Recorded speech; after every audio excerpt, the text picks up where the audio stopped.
Amém?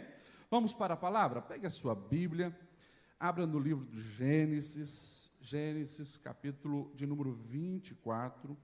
Vamos meditar no que Deus tem para as nossas vidas. Gênesis, capítulo 24. Nós vamos ler a partir do verso 10. Você pode também acompanhar na tela, se quiser ficar com a sua Bíblia aberta, para receber o que Deus tem para as nossas vidas nessa noite.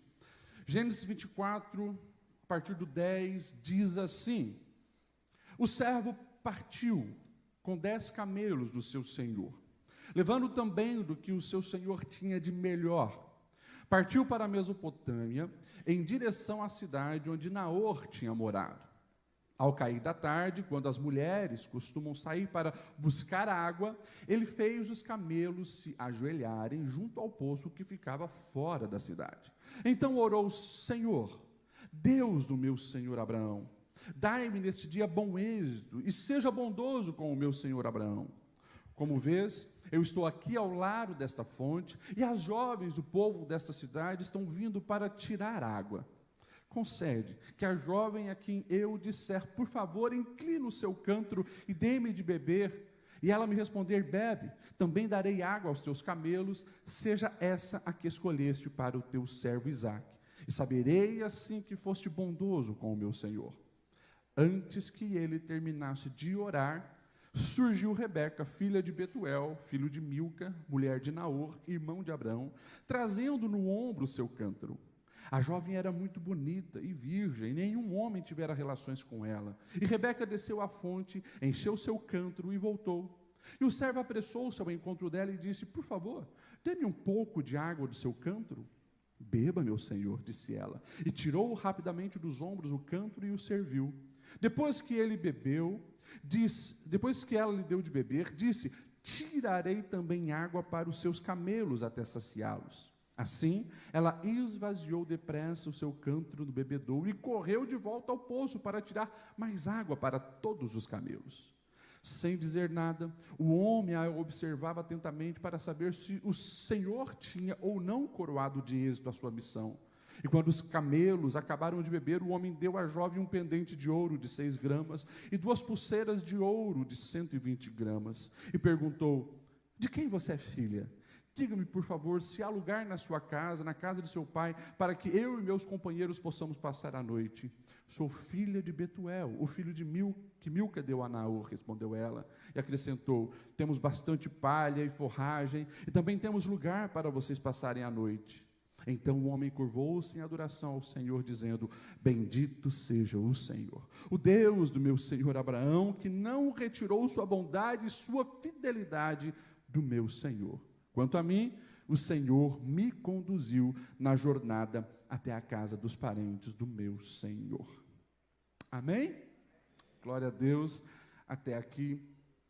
Deixa eu perguntar para você, o que precisa acontecer para que destinos extraordinários sejam destravados na sua vida? O que precisa acontecer para que destinos extraordinários sejam destravados na sua vida? A nossa geração é uma geração que gosta muito do show, gosta muito da aparência. E as pessoas acham que o agir de Deus vai acontecer apenas em dias extraordinários. E muitas vezes o comum é negligenciado. Se puderem colocar a arte aqui, tem um tema dessa pregação que eu gostaria de falar para os irmãos hoje. Fidelidade no comum destrava destinos extraordinários. Fidelidade no comum destrava destinos extraordinários. Nessa busca humana e tão doida por coisas extraordinárias, uma grande maioria que não sabe esperar o tempo de Deus, dominada por ansiedade, criam métodos artificiais para querer viver o extraordinário. Mas o extraordinário de Deus, ele não é manipulado por métodos artificiais humanos. Quando eu estava preparando essa reflexão, eu me lembrei da história lá da década de 70. Não sei se você já ouviu falar daquele pastor americano Jim Jones. Alguém se lembra dessa história? Alguns se lembram. Eu vou relatar para você. Década de 70, se levanta lá nos Estados Unidos esse pastor, e era um pastor que tinha, assim, uma boa lábia, uma boa fala, porém, ele começou a flertar com o socialismo. Os conceitos de Marx dominaram a mente dele, e ele começou a fazer uma lambança, assim, uma mistura de querer misturar cristianismo com marxismo, e, enfim, começou a defender algumas pautas, algumas causas, porém, ele também foi colocando-se num lugar de centralidade daqueles que iam à sua igreja. Então ele se desvincula das suas denominações, ele cria então uma igreja para si, né?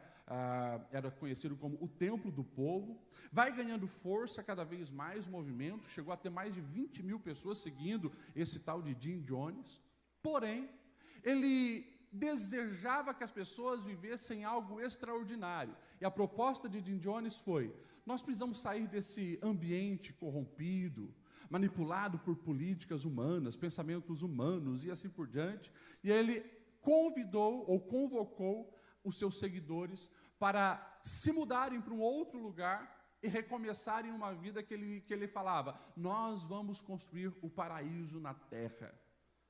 E você acredita que esse camarada chegou a passar pelo Brasil, tentando conhecer aqui as terras brasileiras, diz os historiadores que passa até pelo estado de Minas Gerais, porém, devido à língua, ele não fica no Brasil e vai para a Guiana, não a Guiana francesa, a outra Guiana, de fala inglesa, e lá então ele se estabelece. Ele conseguiu movimentar mais de 1000 pessoas para que o seguissem, e lá eles constroem essa comunidade. Porém, o tempo vai passando, os meses vão passando, e tudo se revela que era um local de manipulação, onde ele se colocava, inclusive, como uma figura superior, de divindade, enfim. Quando começou a acontecer algumas denúncias, o próprio governo americano mandou um representante para ir verificar, e quando esse representante vai voltar para os Estados Unidos, depois até de convencer alguns a desistirem daquilo, esse homem é assassinado. E daí, o Jim Jones, sabendo que aquilo ia trazer grandes danos para o seu movimento, ele dá a sua cartada final. Ele convida todos os seus seguidores a se suicidarem num suicídio coletivo. Existe documentário sobre isso, porque dos tempos modernos foi o maior suicídio coletivo, com mais de 900 pessoas tirando a sua própria vida. Mais de 300 crianças. E a gente para olhar e a gente se questiona: como que pode? Pessoas seguir um camarada com pensamentos de um psicopata, pessoas que queriam viver algo extraordinário, porém acharam que podiam manipular Deus, manipular as coisas de maneira artificial, e o fim foi trágico. Enfim, dado essa introdução, vamos observar o texto que nós lemos aqui, porque eu gostaria que você refletisse algumas verdades nessa noite. O texto que nós lemos, você que tem familiaridade com a Bíblia, você sabe a história dos patriarcas. E aqui nós estamos diante de uma missão dada a Abraão ao seu servo. Abraão já é velho, e velho, velho mesmo. Ele está em torno dos seus 140 anos. O seu filho Isaque, o filho da promessa, que nasceu quando ele tinha 100 anos, já não é mais um menino, não é mais um adolescente, é um homem formado, um homem de 40 anos. E a esposa de Abraão, Sara, já havia ido dessa para o outro lado, já tinha morrido, e agora Abraão, ele sabe: eu não posso permitir que o meu filho Isaque, aquele que vai herdar as promessas dadas por Deus, que ele se case com qualquer mulher aqui das filhas dos cananeus. Eu acredito, a Bíblia não fala, mas eu acredito que houve muitas propostas nesses anos todos para que alguém fizesse aliança através do casamento com Abraão, casando então Isaque com uma das mulheres. Por quê? A Bíblia vai dizer que Abraão tinha se tornado rico e poderoso na terra. Então era bem provável que muitos povos queriam firmar uma parceria, uma aliança com Abraão. Mas Abraão, ele sabia de que ele não deveria entregar o seu filho para as mulheres idólatras ali. Ele entende que havia uma bênção sobre a descendência de Sem, os semitas. Então, ele dá essa missão a Eliezer. Você precisa ir lá à minha terra, e da casa dos meus parentes, dos semitas, você vai escolher uma esposa para o meu filho.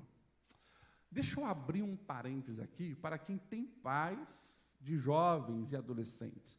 Você precisa orar e ser intencional no cuidado sobre as alianças que os seus filhos fazem.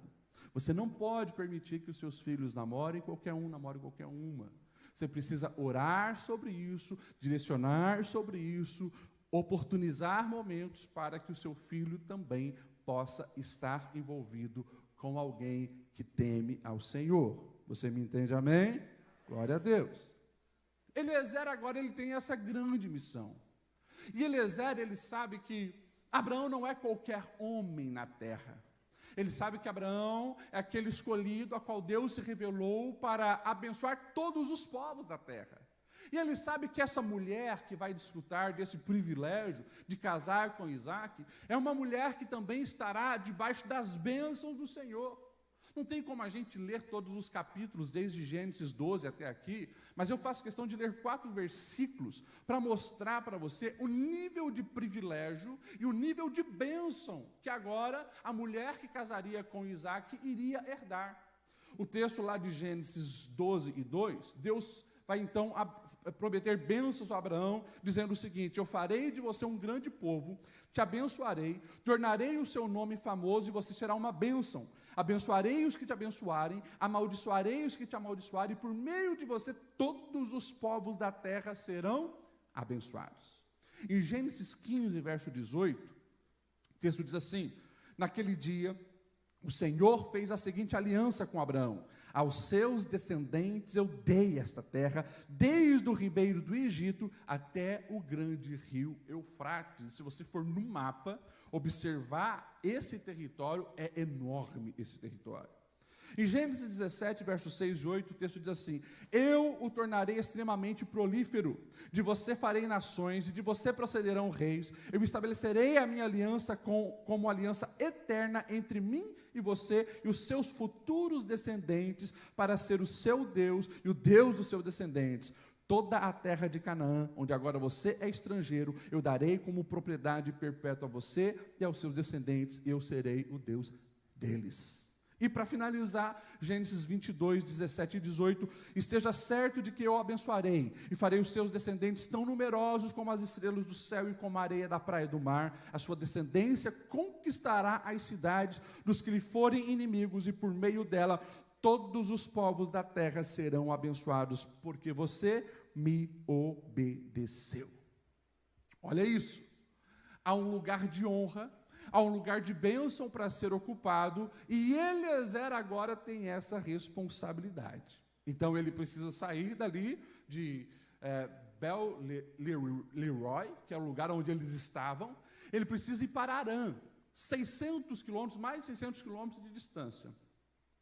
E Eliezer, ele vai tomar 3 atitudes muito preciosas para a gente se lembrar. Ele vai levar o melhor que ele tinha, ele vai ser coerente com o que ele buscava, e ele vai levar a sério a oração. Deixa eu destacar esses versículos para você aprender uma grande verdade aqui. Eu nem entrei no tema ainda, mas você precisa aprender essas grandes verdades aqui.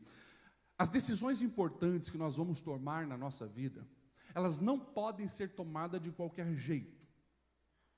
Tem pessoas que vão empurrando com a barriga decisões importantes, fazem decisões importantes ou tomam decisões importantes de qualquer jeito. Eliezer, ele nos ensina essas 3 verdades. A primeira está ali no verso 10. Se ele tem essa grande missão, o verso 10 diz assim: o servo partiu com 10 camelos do seu senhor, levando também do seu senhor tudo o que tinha de melhor. Ou seja, se eu preciso encontrar uma moça digna de ocupar esse lugar de honra e bênção, eu não vou levar o resto, eu vou levar o melhor que eu tenho para abençoar a família e abençoar essa mulher. Ele, sabendo do peso da responsabilidade, então, ele busca o melhor. Quando nós falamos de coisas eternas, quando nós estamos falando do seu casamento, quando nós estamos falando da criação dos seus filhos, quando nós estamos falando de decisões assim tão importantes sobre uma mudança de uma cidade, sobre uma escola que você vai escolher para os seus filhos, não faça de qualquer jeito. Faça da melhor maneira possível, com o seu melhor. A espiritualidade do seu filho não pode ser terceirizada, precisa ser entregue o seu melhor. Os planos que você tem para a sua família não pode ser de qualquer jeito, precisa ser o seu melhor. Você me entende? Diga amém. Glória a Deus. A gente vai ver que depois de fazer essa viagem, ele também vai ser coerente com aquilo que ele buscava, porque ele precisa encontrar uma moça. Então, ele sabe que o lugar onde as mulheres frequentam, seja em qualquer cidade ou qualquer vila, um dos principais lugares é as fontes ou os poços. Porque cabe nessa cultura, as mulheres, elas têm que colocar água dentro de casa. Nós estamos falando de um tempo, né, meus irmãos, que não tinha encanamento, não tem aquela facilidade de você acordar, só abrir a torneira da sua casa. Nós estamos falando de lugares onde o que tinha era um poço, e às vezes distante. Cabia então às mulheres, e não era algo preconceituoso contra as mulheres. Aos homens, eles tinham que estar na agricultura, com os animais, questão de proteção e guerras, isso era o papel do homem. Buscar água era o papel das mulheres e principalmente das jovens. E elas iam então com seus cântros e traziam água para dentro de casa, geralmente na manhã, bem cedo, ou no findar da tarde, quando o sol ainda era ameno. Eliezer, sabendo disso, ele vai então ser coerente. Se eu preciso encontrar uma moça, eu preciso estar aonde as moças vão. E ele vai junto à fonte, junto ao poço. Eu abro um parênteses para também aplicar isso sobre a sua vida. Coerência. Se você precisa tomar decisões importantes, se você precisa escolher bons caminhos para a sua vida, você precisa ser coerente com a tua intenção. Porque tem pessoas que têm intenção e até falam, o meu desejo é isso, mas ela parece que nas atitudes está escolhendo ir para um outro lado. Pessoas, solteiros, vamos começar com solteiros, jovens e moças solteiras, não, eu não quero ficar sozinho para sempre, eu quero me casar. Porém, isso é só a intenção. Na prática, se isola, não conversa com ninguém, não frequenta grupos onde possa ali ter uma interação mais informal, só se isola. É claro que não vai desencalhar. Vocês me entendem, solteiro? Uma pessoa que deseja um crescimento espiritual, você deseja o batismo com o Espírito Santo, você deseja alcançar outros níveis da sua espiritualidade, essa é a tua intenção. Espera-se que você ore, jejue, busque a presença de Deus, se alimente da palavra, frequente os cultos. Porém, tem pessoas que têm essa intenção, mas na prática passa o dia na frente de uma tela. É só redes sociais, é só seriado, é só lixo. Não vai acontecer. Quando nós olhamos para a história aqui que nós estamos lendo, Eliezer foi muito coerente. Ele tinha um objetivo e os seus pés se moveram para isso. E o mais importante, antes de você tomar decisões que vão definir o seu futuro, a oração. É lindo quando a gente olha a oração de Eliezer, porque a gente vê o impacto que Abraão gerou na vida desse camarada. Ele não é descendente de Abraão, ele sabe que essa promessa não vai passar diretamente pela vida dele e da família dele, mas ele está ali, né, acompanhando e desfrutando desse privilégio, como ele viu a conexão que Abraão tinha com os céus, e agora ele está debaixo da bênção de Abraão para escolher essa mulher. Ele sabe, eu não vou fazer isso sozinho, não vai ser pela minha força, pelos meus métodos, ou não vai ser pela minha sabedoria humana, eu preciso da ajuda de Deus. Olha a oração que ele vai fazer a partir do verso 12 que nós já lemos. Ele orou dizendo, Senhor, Deus do meu senhor Abraão, dai-me nesse dia bom êxito, seja bondoso com o meu senhor Abraão, e como vês eu estou aqui do lado dessa fonte, as jovens dessa cidade estão vindo para tirar água, conceda que a jovem a quem eu disser, por favor, incline o seu cântaro, me dê água, que ela responda, bebe, e também que ela diga, darei de beber aos seus camelos. Meus irmãos, esse homem, ele é um homem de fé. Primeiro porque ele ora pedindo uma direção de Deus. E segundo, ele coloca a fé em ação. Porque ele não, o teste e a prova que ele vai fazer com Deus não é se ele pedir água, a mulher vai dar água para o estranho. que já é algo assim complexo. Mas agora, ele quer que essa mulher ainda diga: dê água para os meus camelos. Você viu quantos camelos eram? 10. Não sei se você já esteve perto de uma cáfila, né, que é o coletivo de camelo. Gente, camelo ele bebe muita água. Lá no Egito, algumas vezes, eu presenciei camelo bebendo água. É um negócio assustador. De 70 a 100 litros de água, um camelo pode beber se ele está com muita sede. Esses camelos fizeram uma longa viagem. Um camelo. O cântaro dessa mulher é de 10 a 15 litros. Ela vai ter que agora, talvez, né, se a gente colocar nos limites da conta, botar 1000 litros ali para esses camelos beber. No mínimo, 60 vezes. Indo e voltando, no mínimo. Depende, claro, quantidade de litros que cabia o cântaro dela. Então, a oração de Eliezer é uma oração muito doida. Nenhuma mulher, agindo normalmente, ia fazer isso. Mas ele tinha fé. Deus vai me responder. E eu creio que a mão do Senhor vai se mover para que realmente nós venhamos ter êxito na nossa missão. Enfim, eu fecho agora esse parênteses que eu havia abrido para falar sobre a vida de Eliezer, para que você entenda a importância da oração antes de tomar decisão. Por favor, não mude de cidade, não saia de uma igreja, não envie o seu filho para uma escola, não compre um carro ou uma casa sem você estar com o seu coração diante de Deus em oração. E a Bíblia mesmo vai nos orientar, não apenas nessa história de Gideão e tantas outras histórias. Você pode fazer prova com Deus. Mas esteja em sintonia, esteja atento, porque Deus responde orações quando são orações verdadeiras, oração sincera. Quando você não está apenas falando da boca para fora, Deus continua respondendo oração. E se você coloca na presença de Deus as decisões que você precisa tomar, Deus vai te responder. Amém? Fala isso para quem está do seu lado. Deus responde orações. Aleluia. Agora vamos entrar então naquilo que eu gostaria de falar essa noite. O verso 15 vai dizer o seguinte: antes que ele terminasse de orar, surgiu Rebeca. Então vamos lá, deixa eu separar esses dois cenários. Aqui nós temos o cenário de Eliezer. Eliezer tem uma missão, Eliezer sabe do propósito de Deus, Eliezer sabe que essa mulher a qual ele precisa encontrar é uma mulher que vai ficar conhecida para o resto da existência humana. É uma mulher que está entrando agora numa aliança que Deus está fazendo com a humanidade. Eliezer, ele tem noção de tudo isso, do quão privilegioso é essa decisão que ele precisa tomar. Agora, aqui do outro lado, a gente tem Rebeca. Rebeca é uma jovem, como a Bíblia diz, uma jovem bonita, uma jovem virgem, mas é uma jovem que, como todo dia, ela acorda, ela tem os seus afazeres, ela provavelmente de manhã vai, pega o seu cântaro, vai até o poço e enche, traz de volta. No final do dia, ela volta ao poço para lá fazer o seu papel, cumprir a sua missão, trazer água para dentro de casa. Ela não tem noção do que está acontecendo. Ela não tem noção de que há uma bênção extraordinária para vir sobre a vida dela. Ela está vivendo o seu dia de maneira ordinária. E aqui está a grande lição que eu gostaria que você levasse hoje para a sua casa.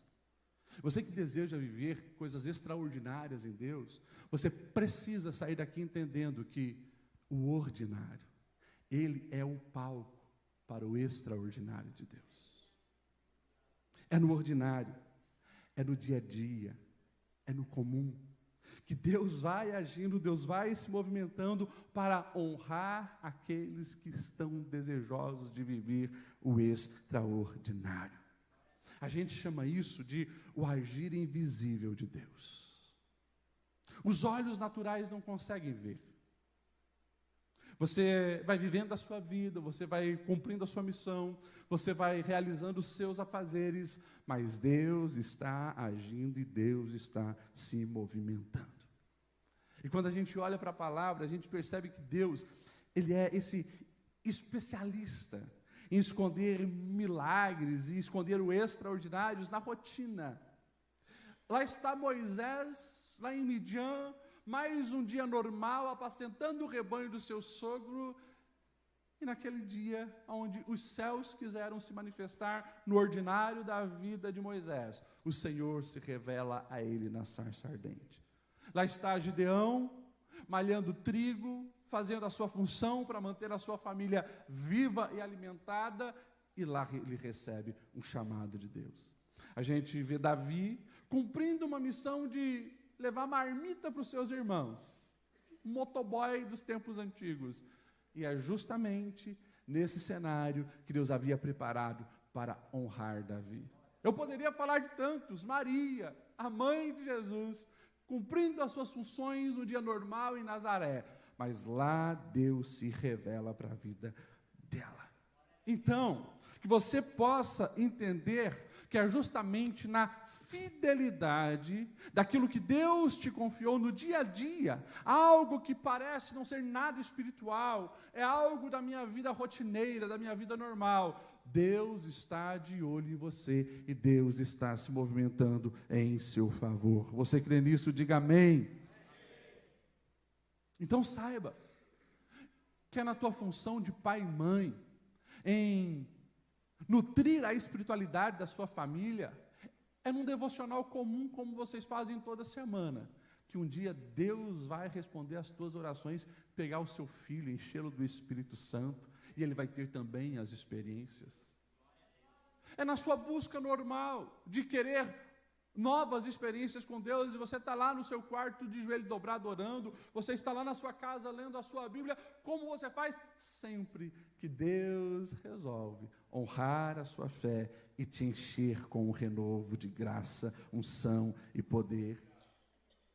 É trabalhando no seu dia a dia, fazendo aquilo que lhe foi confiado, que uma porta vai se abrir de acordo com as promessas de Deus sobre a sua vida. Você me entende?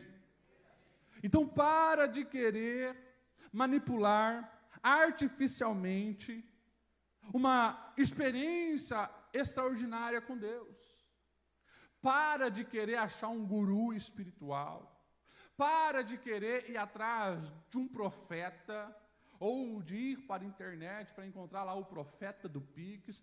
Para com isso. Deus não precisa disso para te levar a um outro nível. O que você precisa fazer é aquilo que lhe foi confiado todos os dias, e faça de maneira honrosa, justa, correta, que Deus vai se mover em seu favor.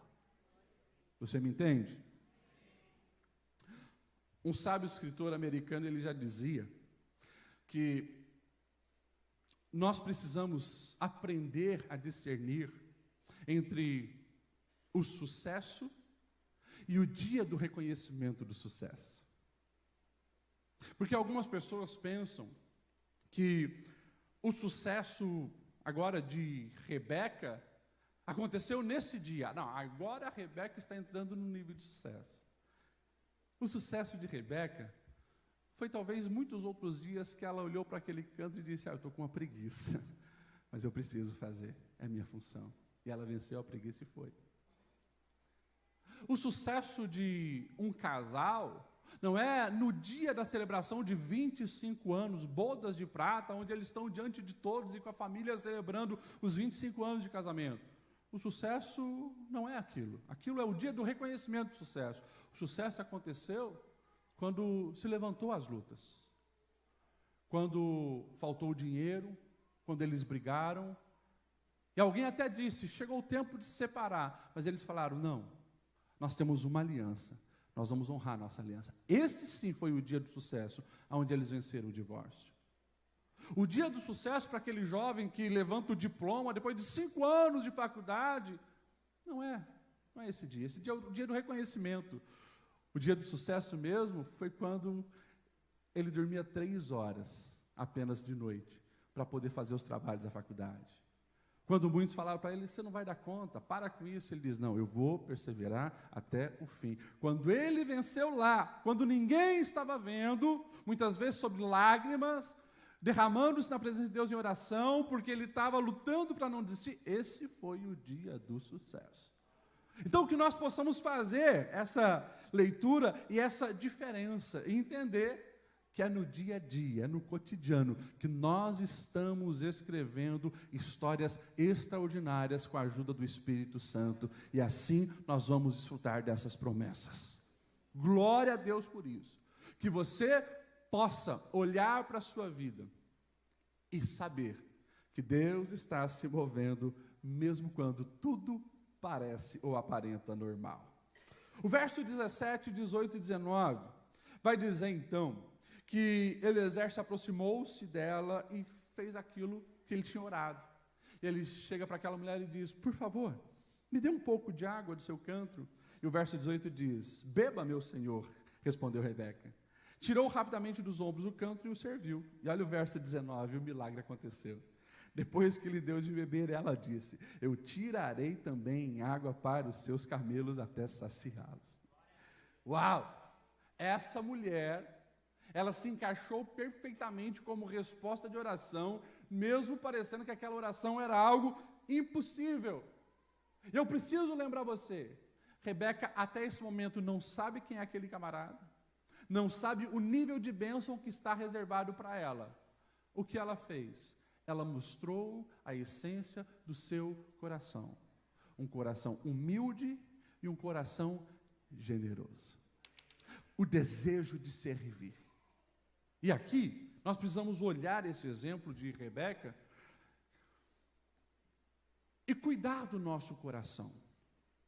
Porque nós, que vivemos de 2025, nós estamos mergulhados na sociedade do egoísmo, do hedonismo, aonde ninguém quer fazer mais nada se ele não ganhar. Basta você ver o reflexo que isso tem na nossa política. Uma corrupção instalada na nossa política, aonde pessoas, antes de ser eleita, têm um discurso, mas quando chegam lá, são convidadas a vender-se e tolerar aquilo que é intolerável, aceitar propinas e tantas outras coisas. Por quê? Elas querem ganhar, e as suas atitudes sempre são visando um bem pessoal, não importa a custa de quem. E a nossa nação está nesse estado deplorável, porque a corrupção dominou o coração humano. Nós estamos mergulhados nisso. As pessoas não querem mais fazer nada sem olhar para o lado delas. Se você conversar com um empresário, você fica assustado. As pessoas, elas não conseguem dar um pouco mais de si, se não ganharem nada em troca.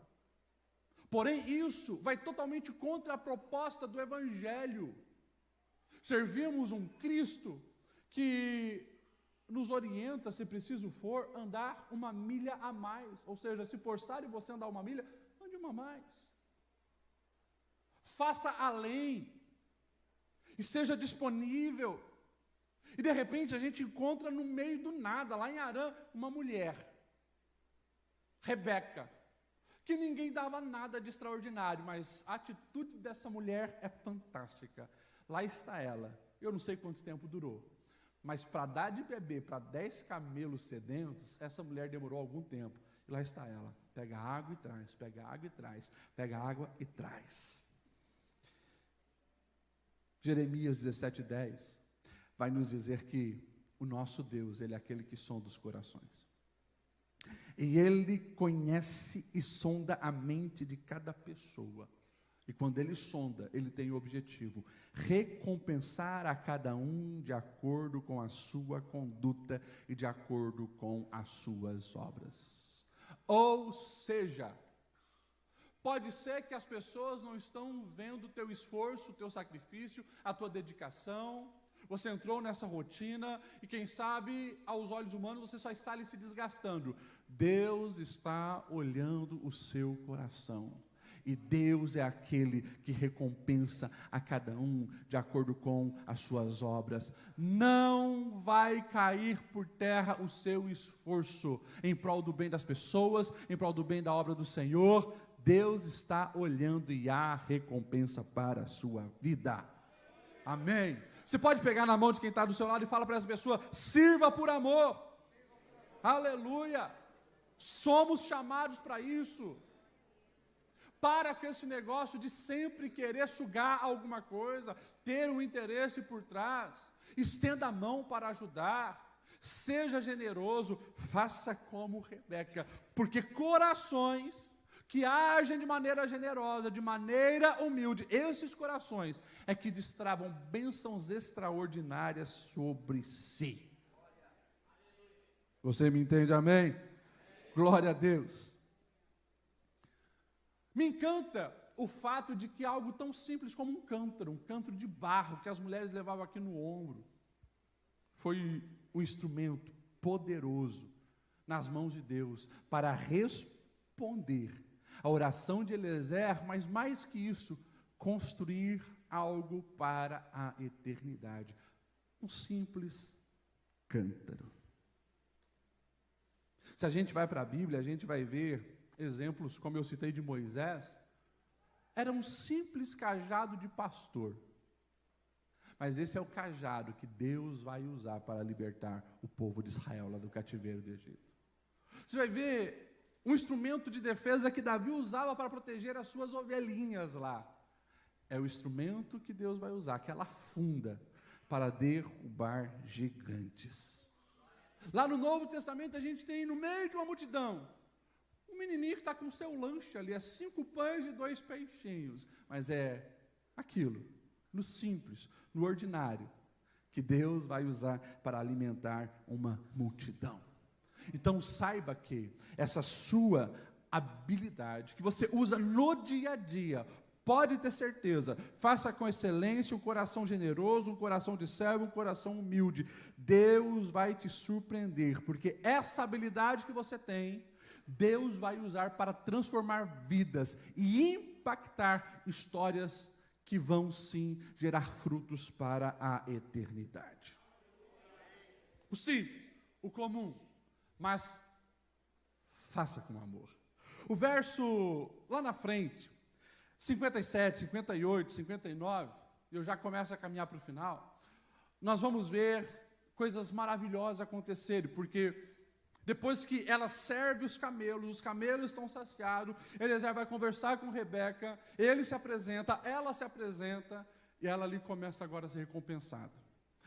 Ela ganha pulseira de ouro, brinco de ouro, e ela vai então depois falar que há sim um lugar na casa da sua família, e apresenta então Eliezer para a sua família, e ali o irmão, Labão já vai então acolher bem, ele tinha interesses também, mas enfim. O que nós vamos ver é, agora Eliezer explicando, e está lá no verso 34 e 38, Eliezer vai explicar detalhadamente o que aconteceu. Olha, Abraão foi honrado por Deus, Deus o prosperou, um milagre aconteceu, ele teve filho aos 100 anos, Sara tinha 90 anos, a bênção do Senhor está sobre ele, há uma promessa de Deus, e depois que eu cheguei neste lugar, eu fiz provas com o Senhor, e você, Rebeca, se encaixou perfeitamente, no meu coração o Senhor já confirmou, é você a esposa de Isaac, vamos se encontrar com o seu noivo. Interessante que o próprio irmão e a mãe ficaram felizes, mas eles vão pedir que ela fique mais um tempo. E o verso 57, 58, 59 diz assim: então disseram, vamos chamar a jovem, ver o que ela diz sobre isso. Chamaram Rebeca e lhe perguntaram, você quer ir com este homem? E ela respondeu, sim, eu quero.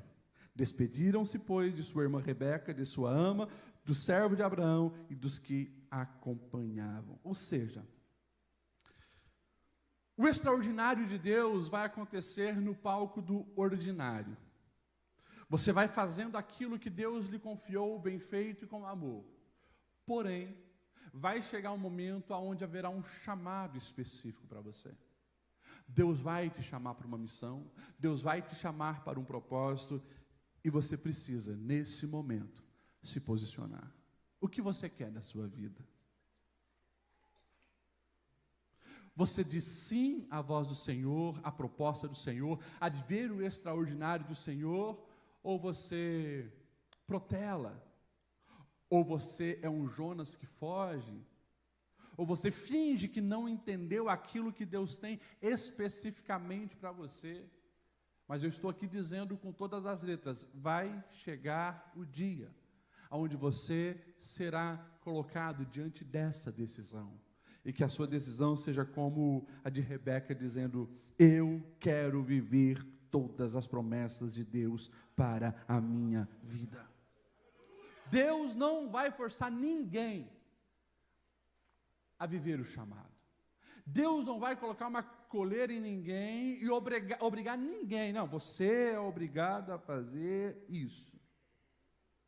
Pastor, mas eu até tive essa direção de Deus para evangelizar tal pessoa, para fazer esse projeto na empresa onde eu trabalho, glorificar o nome do Senhor, para me envolver nesse departamento, para ser missionário em algum lugar. Eu até tive, porém, não me deram garantias.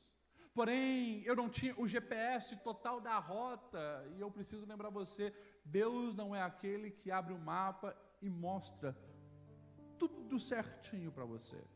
Quando Deus foi chamar Abraão, o comando é: sai da tua terra, do meio da parentela, e vai para um lugar que eu te mostrarei. Aonde? Só sai, só obedeça. Há um convite agora para Rebeca, e ela não sabe quem é Isaac, no sentido se é um homem justo, se é um homem bonito, ela vai casar com alguém que nunca viu. Ela tem uma certeza, há uma confirmação do céu sobre tudo o que está acontecendo aqui. Eu quero viver o extraordinário de Deus para a minha vida. E claro, esse convite de Deus, ele sempre precisa ser visto como um ato de fé que nós precisamos dar. Agora, quem faz aliança com os céus e permanece nessa aliança, não é frustrado. Todos aqueles que escolheram viver as promessas e os propósitos de Deus, essas pessoas foram guardadas, supridas, abençoadas, renovadas, encaminhadas para algo extraordinário. Então, fique atento. Quando chegar o dia dessa decisão, que você venha se posicionar e dizer: eu quero, Senhor, viver as tuas promessas na minha vida. Amém? Vamos se colocar em pé para nós orarmos. Tem pessoas que às vezes estão no meu gabinete pastoral dizendo: pastor Dediel, parece que a minha vida é monótona. Parece que eu olho a vida do ciclano, quantas coisas extraordinárias acontecem. Eu olho a vida do Beltrano e parece que todo dia ele vive algo novo em Deus. E eu estou aqui com o meu cântaro. Acordo, vou no poço, volto. Vou no poço, volto. Ei, Deus está vendo. Deus te conhece. Não desanima. Faça o que você tem que fazer. Você está tanto tempo nessa empresa, se esforçando, dando o seu melhor, talvez até não vendo humanamente falando muitos resultados do que você tem feito. Talvez você mãe, você pai, se esforça, paga boleto, todo dia a mesma rotina, faz comida para essas crianças, lava a roupa, lava a louça, limpa a casa. Talvez você diz: parece que na minha rotina não acontece nada de extraordinário. Ei, Deus está vendo. Vai chegar o dia onde os seus filhos vão reconhecer o teu esforço. Vai chegar o dia onde os frutos do seu trabalho serão recompensados. O que você precisa fazer? Faça com amor, coração de servo, humilde, generoso. Se posiciona diante de Deus dessa maneira, porque está aqui. Quando você age com fidelidade no comum, você não vê nos olhos físicos, mas você está destravando aquilo que estava bloqueando coisas extraordinárias de acontecer na sua vida. Eu preciso lembrar você, Paulo, ele afirma que de Deus não se zomba. O que você planta é o que você colhe. Talvez você está cansado dizendo: o meu patrão nunca me deu um elogio. Na minha casa, meus filhos, meu esposo, meu cônjuge não reconhecem. Deus está vendo o seu coração. Permaneça fiel e você verá bênçãos extraordinárias acontecer na sua vida. Eu quero fazer uma oração por você. Você que ouviu essa palavra e você precisa de um renovo na sua alma. Senhor, eu preciso desse renovo que me move, que me faz posicionar para viver coisas novas. Quer uma oração? Sai do seu lugar, vem aqui, ó, aqui na frente. Eu quero orar por você, eu quero abençoar a sua vida aqui. Você que hoje está precisando de um renovo na sua alma. Talvez você chegou aqui cansado. Vem. Vamos louvando. Enquanto você vem, vamos louvando. Os céus estão se movendo entre nós.